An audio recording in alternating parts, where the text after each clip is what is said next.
हम देखते हैं पॉलीसेकेराइड। पॉलीसेकेराइड में acid insoluble pellet has a polysaccharide, ठीक है। एसिड इनसॉल्युबल पीलेट जो था, मतलब कि हमारा जो ऊपर में रिटेंटेट हो गया, उसमें क्या होता है, इसके अलावा पॉलीसेकेराइड भी देखने को मिलता है। Polysaccharide as a carbohydrate as another class of macromolecule, जो कि एक अनदर क्लास होता है मैक्रोमोलिक्यूल्स का। पॉलीसेकेराइड और long chain of sugar. Polysaccharide जो होते हैं लॉन्ग चेन होते हैं शुगर के। they are threads, literally a cotton thread containing different monosaccharide as a building block। ये क्या होता है, थ्रेड्स होते हैं, लिटरली एक कॉटन थ्रेड होता है जो इसमें कि डिफरेंट तरह के मोनोसेक्राइड्स जो कि बिल्डिंग ब्लॉक का फॉर्मेशन करते हैं वो पाए जाते हैं। फॉर एग्जांपल सेलुलोज जो होता है पॉलीमेरिक पोलोसेक्राइड होता है, consist of only one type of monosaccharide जिसको कि ग्लूकोज बोलते हैं। तो ये क्वेश्चन यहाँ से आता है कि सेलुलोज जो होता है एक पॉलीमेरिक, क्या सेलुलोज जो होता है एक तरह का पॉलीमेरिक पॉलीसेक्राइड होता है जो कि किससे एक तरीके के मतलब यहाँ पे ये क्वेश्चन कि मोनोसेक्राइड होता है डाइसेक्राइड, तो मोनोसेक्राइड होता है और उसका यूनिट क्या होता है, तो ग्लूकोज होता है। यहाँ से ये क्वेश्चन क्लियर हो जाएगा, ठीक है। फिर उसके बाद सेलुलोज जो होता है, सेलुलोज होमोपॉलीमर है। सेलुलोज के बारे में सारी चीज़ें याद रखना, ठीक है। इसके बाद दे रखा है स्टार्च के बारे में कि स्टार्च जो होता है एक वेरिएंट होता है और इसी का स्टार्च होता है, but present as a storehouse of energy of the plant tissue. Animal have, और इसी के लिए इसी के लिए स्टार्च के ही जगह पे एनिमल्स के पास में क्या होता है, ग्लाइकोजन होता है। इनुलिन जो होता है, ये इंपॉर्टेंट है, इनुलिन से क्वेश्चन भी आता है कि इनुलिन जो होता है, एक second, inulin is a long polymer of fructose. Inulin जो होता है पॉलीमर होता है फ्रक्टोज का। पॉलीसेकेराइड से ग्लाइकोलेज the right end is called reducing sugar and the left end को क्या बोलते हैं, नॉन रिड्यूसिंग शुगर बोलते हैं, ठीक है। राइट इंड को क्या बोलते हैं, यहाँ पे कौन सी इंड को ये क्वेश्चन पूछ सकता है कि आर से राइट, मतलब R for right end, R for reducing बोलते हैं। एंड फिर दूसरा जो होता है लेफ्ट वाला जो हो गया नॉन रिड्यूसिंग हो गया। तो ये चीज़ ध्यान में रखना पॉलीसेकेराइड की इनमें एक याद है तो दूसरा अपने आप याद होगा। आर राइट इंड क्या होगा, रिड्यूसिंग इंड होगा, और लेफ्ट इंड फर्दर दूसरा जो बच जाता है वो नॉन रिड्यूसिंग इंड हो जाएगा। इसके अलावा it has a branches shown in the figure on the form of cartoon in the 9.2। यहाँ पे देख सकते हैं 9.2 वाले में किसके पास क्या होता है, ब्रांचेज भी दे रखा है ये सारे, ठीक है, ठीक है। इसके अलावा स्टार्च फॉर्म में हेलिकल सेकेंडरी स्ट्रक्चर। स्टार्च जो होता है हेलिकल सेकेंडरी स्ट्रक्चर का फॉर्मेशन करते हैं। In fact starch can hold I2 molecule in helical portion the star I2। इसी वजह से जो स्टार्च I2 जो होता है ब्लू कलर का होता है। सेलुलोज डू नॉट, ये इंपॉर्टेंट लाइन है, यहाँ से क्वेश्चन आता है, ठीक है। ये इस पैरा से इनुलिन एक इंपॉर्टेंट है, इनुलिन से भी आता है क्वेश्चन और ये यहाँ से भी आ सकता है। इनफैक्ट जो starch can hold I2 molecule in helical portion, starch जो होता है हेलिकल पोर्शन में। इसके अलावा स्टार्च इसी वजह से इसका ब्लू कलर होता है और सेलुलोज जो होता है इसको कंटेन नहीं कर सकता, hence can not hold I2। इसी वजह से एक ये I2 को होल्ड नहीं कर पाता है सेलुलोज, ठीक है। तो सेलुलोज पहले क्या होता है वो पढ़ लेना कि सेलुलोज पॉलीमेरिक पॉलीसेकेराइड होता है जो कि एक तरीके का मोनोसेकेराइड है, ठीक है। मोनोसेकेराइड है जिसको कि एक तरीके होमोपॉलीमर है, और इसी का वेरिएंट जो होता है स्टार्च को बोलते हैं सेलुलोज का, जो कि स्टोर हाउस एनर्जी की तरह काम करता है प्लांट टिश्यू में। और एनिमल टिश्यू की बात करें तो स्टार्च की जगह पे क्या हो जाता है, ग्लाइकोजेन आ जाता है। इनुलिन जो होता है पॉलीमर जो होता है फ्रक्टोज का। और फिर उसके बाद जो पॉलीसेकेराइड चेन होता है इसके दो इंड होते हैं, राइट इंड और लेफ्ट इंड। आर से राइट इंड को रिड्यूसिंग इंड बोलेंगे और लेफ्ट इंड को नॉन रिड्यूसिंग इंड बोलेंगे। और इसमें क्या होता है, ब्रांचेस प्रेजेंट होते हैं जो कि यहाँ पे दे रखा है कि सारे क्या हो गए, ब्रांचेज हो गए। स्टार्च जो होता है हेलिकल सेकेंडरी स्ट्रक्चर है। इनफैक्ट स्टार्च जो होता है होल्ड कर सकता है, ठीक है। इसको हाईलाइट में कर दे रही हूँ। Starch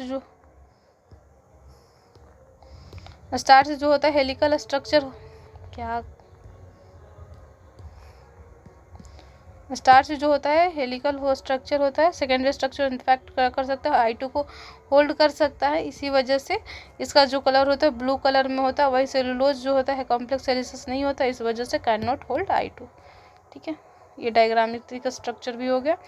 plant cell are made up of cellulose. Plant cell जो होता है सेलुलोज से मिलकर बना होता है। Paper made from the plant pot and cotton fibre are cellulose. जो पेपर होता है जिस पर हम लोग लिखते हैं वो क्या होता है, सेलुलोजिक होता है। The more there are more complex polysaccharide. इसके अलावा और भी कॉम्प्लेक्स पॉलीसेकेराइड नेचर में एग्जिस्ट करते हैं। They have building blocks amino sugar and chemically modified sugars, जैसे कि ग्लूकोसामाइन हो गया, एन एसिटाइल ग्लाइको वो समाइन हो गया। एक्जोस्केलेटन्स ऑफ आर्थ्रोपोडो, और ये यहाँ पे ये लाइन भी ध्यान में रखना कि जो एक्सोस्केलेटन होता है आर्थ्रोपोड्स का, for example have a complex polysaccharide, इसको क्या बोलते हैं, chitin.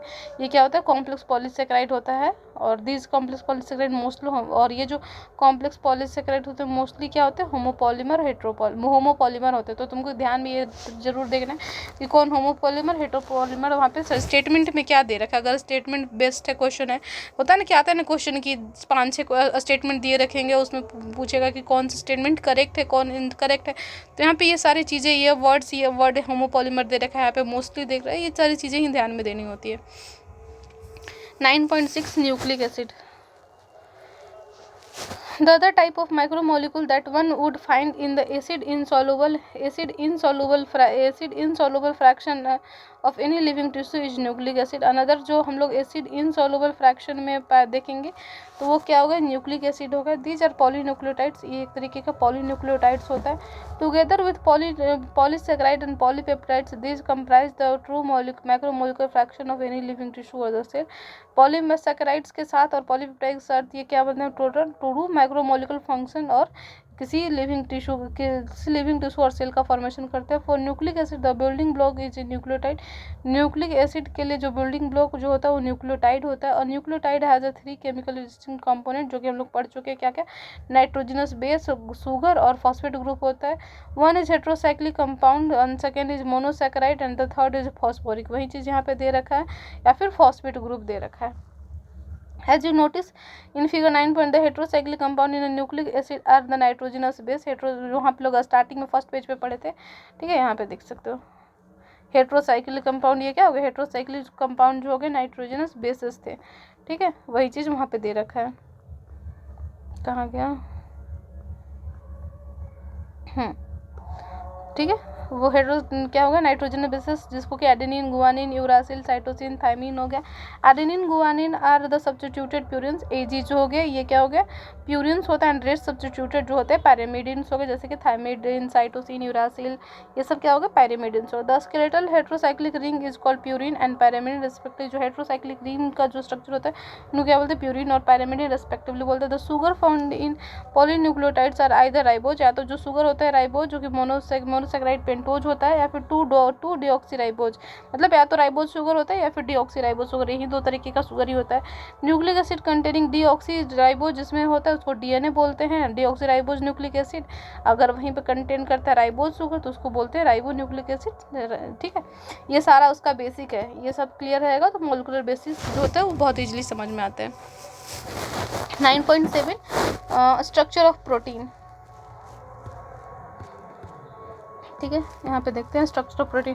Protein as mention earlier are heteropolymers containing strings of amino acid. A structure of the molecules means different things in a different context. Structure of molecule का मतलब होता है different thing in a different context. In inorganic chemistry, the structure invariably referred to the molecular formula. Inorganic chemistry में जो structure invariably referred किया करते हैं molecular formula NaCl, MgCl, etc. Organic chemists always write to 2-dimensional view of the molecule while representing a structure of the molecule. जो भी organic chemist होते हैं हमेशा 2D स्ट्रक्चर बताते हैं किसी भी मॉलिक्यूल का, चाहे वो बेंजीन हो गया या फिर naphthalene. Physicist conjure of the 3D physics, जो फिजिसिस्ट जो होते हैं वो 3D स्ट्रक्चर बनाते हैं मॉलिकुलर स्ट्रक्चर को, वाइल जो बायोलॉजिस्ट होते हैं वो प्रोटीन स्ट्रक्चर का 4 लेवल पे वो करते हैं, ठीक है। यहाँ पे अलग अलग ये लेवल दे रखा है कि जो अगर क्या बोल सकते हैं केमिस्ट है तो वो क्या बोलेगा 2D स्ट्रक्चर बनाएगा, वहीं फिजिसिस्ट है तो क्या बोलेगा 3 डायमेंशनल स्ट्रक्चर बनाएगा, ठीक है। और वहीं अगर बायोलॉजिस्ट है, ये कहाँ गया, केमिस्ट है, ठीक है, तो 2D स्ट्रक्चर बनाएगा। और वहीं अगर बायोलॉजिस्ट है तो ये क्या बनाएगा, describe the protein of structure 4 level पे। The sequence of amino acids that is proposition of information in the protein which is the first amino acid which is second and the so on is primary structure. मतलब कौन first protein है, कौन second amino acid है, इस तरीके से primary structure का, ठीक है, उस तरह के प्राइमरी स्ट्रक्चर को हम डिफाइन करते हैं। अब protein is imagine as a line, protein को एक लाइन की तरह हम इमेजिन कर सकते हैं। The left and end represented by first amino acid, left end जो होता है यहाँ पे, मतलब ये प्रोटीन एक लाइन हो गया, यहाँ पे जो लेफ्ट वाला इंड हो गया, एक जो लेफ्ट वाला इंड हो गया, यहाँ पे क्या होता है फर्स्ट अमीनो एसिड हो गया, ठीक है। And the right end represented by, और ये जो राइट इंड हो गया ये हो गया लेफ्ट इंड और ये हो गया राइट इंड, राइट एंड में क्या होगा, लास्ट अमीनो एसिड होता है, ठीक है, last amino acid. The first amino acid is also called an terminal amino acid. First amino acid को क्या बोलते हैं हम लोग, एन टर्मिनल अमीनो एसिड भी उसको बोलते हैं। फर्स्ट अमीनो एसिड को क्या बोलते हैं, एन टर्मिनल अमीनो एसिड भी बोलते हैं। और फिर राइट को क्या बोलते हैं, लास्ट वाले को। And the last amino acid इसको क्या बोलते हैं, सी टर्मिनल अमीनो एसिड, इसको बोलते हैं सी टर्मिनल अमीनो एसिड, ठीक है। अगर पॉलीमर क्या बोलते हैं, प्रोटीन को हम लोग एक लाइन की तरह इमेजिन करते हैं, ठीक है। लेफ्ट जो होता है, लेफ्ट को हम लोग लेफ्ट वाले को बोलते हैं फर्स्ट अमीनो एसिड, लेफ्ट वाले पे, जिसको एन टर्मिनल अमीनो एसिड भी बोला जाता है। और राइट को बोलते हैं लास्ट अमीनो एसिड, जिसको कि सी टर्मिनल अमीनो एसिड बोलते हैं।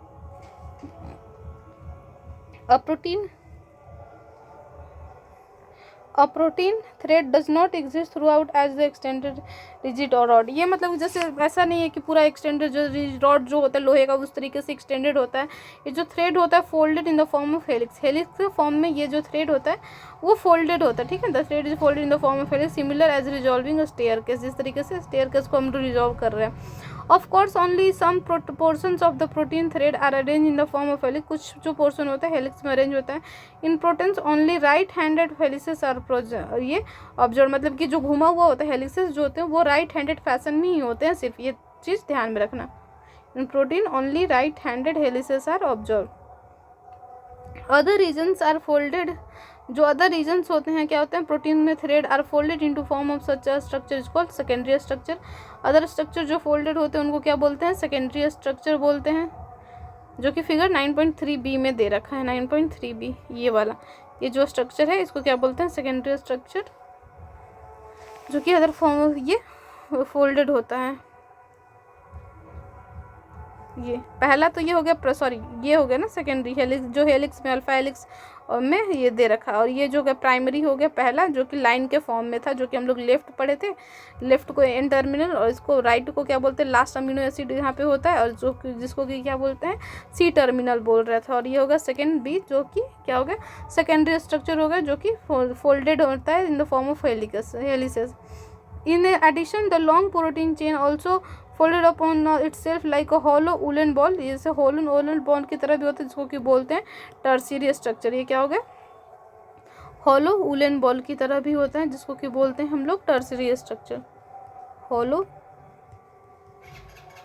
woolen बॉल की तरह भी होता है, ठीक है। This gives three dimensional view, और ये जो होता है 3 डायमेंशनल व्यू देता है।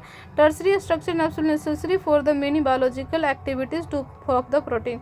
जो टर्सरी, यहाँ से क्वेश्चन ये बन सकता है कि biological activities of the protein many बहुत सारे, तो कौन सा स्ट्रक्चर जरूरी होता है, तो क्या हो गया, टर्सरी स्ट्रक्चर हो गया यहाँ पे ये statement.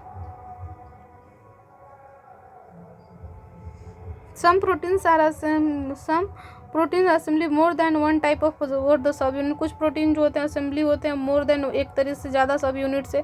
The manner in which these individual folded polypeptides और the subunits are arrange with respect to each other. ये जो मैनर होता है जिसमें क्या होता है, जो इंडिविजुअल फोल्डेड पॉलीपेप्टाइड्स होते हैं और द सब यूनिट्स होते हैं अरेंज होता है with respect to each other. Linear string of the sphere arrange one upon each other in the form of cube, plate etcetera is the architecture of the protein, otherwise called quaternary structure of the protein। adult human hemoglobin consists of 4 human, ये यहाँ से ये line याद रखना कि adult human hemoglobin जो होता है जैसे 4 सब यूनिट से मिलकर बना होता है। 2 of these are